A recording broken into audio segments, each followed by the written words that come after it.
What is up, guys? Welcome back to another video. I finally got around into installing the PRL Cobra intake into my big turbo Civic SI. Now, before you go and say, wait, you're bigger turbo and didn't have an intake? No, I do have one. It's on the quieter side, but it still gets the job done. I ended up finding this used in great condition on the Facebook Marketplace and decided to jump on the deal. It came complete with everything I needed, minus the 271 turbo inlet pipe adapter that hooks up to the PRL intake. I ended up buying that one online for like 20 bucks. Anyways, I am happier with how it sounds overall and can't believe I didn't do this intake sooner. So technically I have everything I need here. I just looked at some instructions on the 271 website. It's like a PDF file and it's really self-explanatory. So all I have to do is take this off from here, and then there's like a bolt right there. And I take this off, and then this whole scoop just kind of comes out because that's what holds it in place. I know in the directions it says you need to go underneath the car so you can take off a specific bolt, but I don't think I might need to because that is for when you have the stock airbox.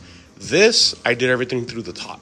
Also, just so that you guys don't ask me in the comments, yes, I have been running this without that like heat shield protector, you want to call it, mainly because ever since I got this grill, I've noticed that the temperatures have been 10 degrees colder, and I ended up taking this off and the temperatures did not change whatsoever. I'm assuming because it keeps getting colder air from in there. What it did make is that this actually sounds a lot louder without this, but I'm sure it's going to sound a lot better with that. But first things first, I already went ahead and did it. We disconnected the battery and we're going to start working our way down. So that pretty much came off. It's chilling right there. And then from here, I believe that's going to come off. That's going to come off right there. And then there's like one bolt right here. Just like that, it's out. So that one probably took a little bit of struggle to get out because it's a very long bolt. But, oh, you guys remember when my freaking bottom tray gave out? That's how it looks right now. That's pretty bad. Okay. So now we got to figure out how this is going to go in there. Also, keep in mind, guys, I'm not really going to be doing a full step-by-step guide on how exactly to put a PRL intake in it, mainly because my steps are going to be a lot easier than yours. Just so you guys know, I ended up putting that bracket where you pretty much adjust the clutch line. That bracket came off, which is right over there. I lied. There's one bracket that I need to put underneath, so I needed to open up the fender liner, which I already did. I'm going to pull it back, and then I'm going to start working on from the bottom. Relax. Okay, so bracket's already on. I got the one on the bottom on. So from here, all I have to do is just put that on, the MAF sensor on, that pipe. We should be good. All right, so everything is in. I ended up using the same clamp from my old 271 race MAF, only because the one that it came with was for the stock turbo inlet piping. So this one definitely was not going to fit, so I had to end up using that one without having to buy one online. So now I'm gonna go ahead and put my fender liner back in, double check that everything is tight, and we should be good to go for a startup.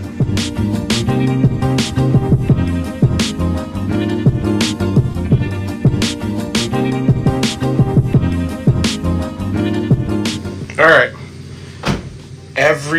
Yes, the dashboard's on only because I disconnected the battery. Air fuel ratio looks like it's still the same. Now I'm just gonna drive around to make sure that everything's good.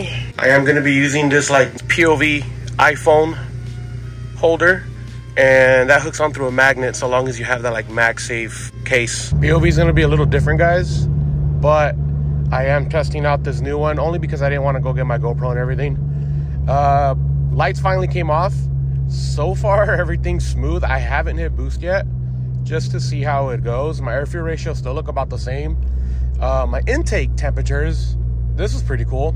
So while I'm driving with my old intake, yes, it would be about 10 degrees colder. Right here at a idle, it is still 10 degrees colder, give or take. So like this is with the windows up. Oh, that's louder, dude. Let me put the window down a little bit.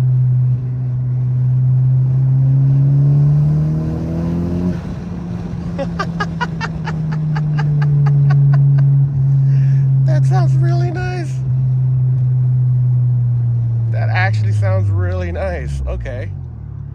Let me go this side. Hit a little. Just.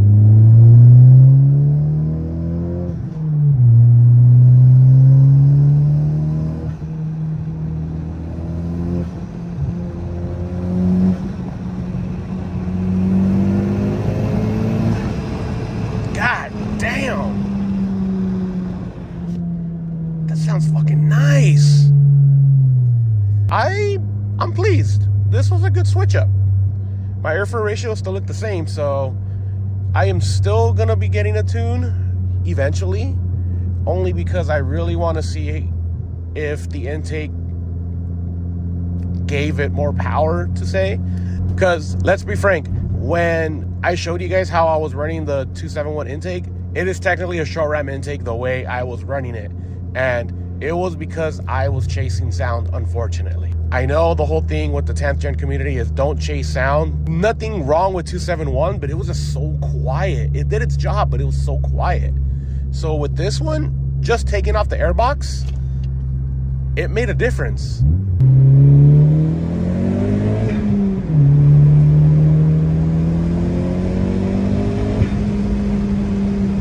And even now, just driving around, it definitely sounds a lot better.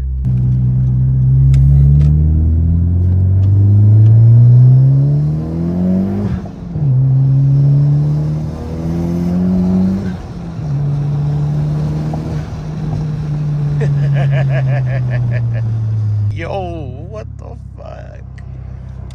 This is really what I've been missing out on the last 3 freaking years of owning this damn car. I see why people say just go with PRL.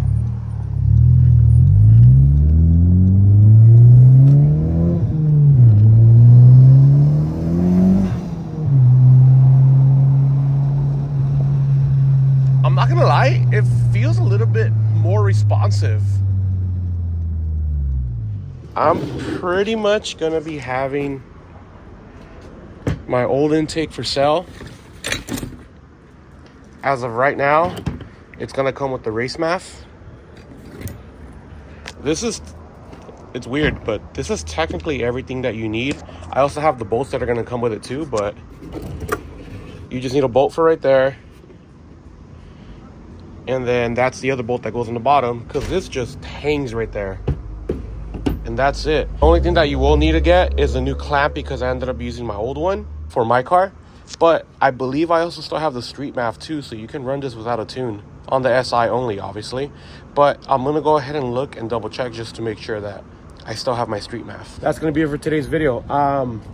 Yeah, I definitely feel like I should have gone with this intake a long time ago. But you know, I had no issues with the 271 when I bought it. I bought it new. This one, I bought it used off of, well, actually, I looked on the Facebook Marketplace, and every now and then I found one. I think I got this one for like 200 bucks with the race math. So I should be good. And yeah, I got to do more drive arounds. That way you guys can hear it a lot better. I think I'm going to mess around with my DJI mic and see if I can put that in the engine bay. You guys have a good day. Peace.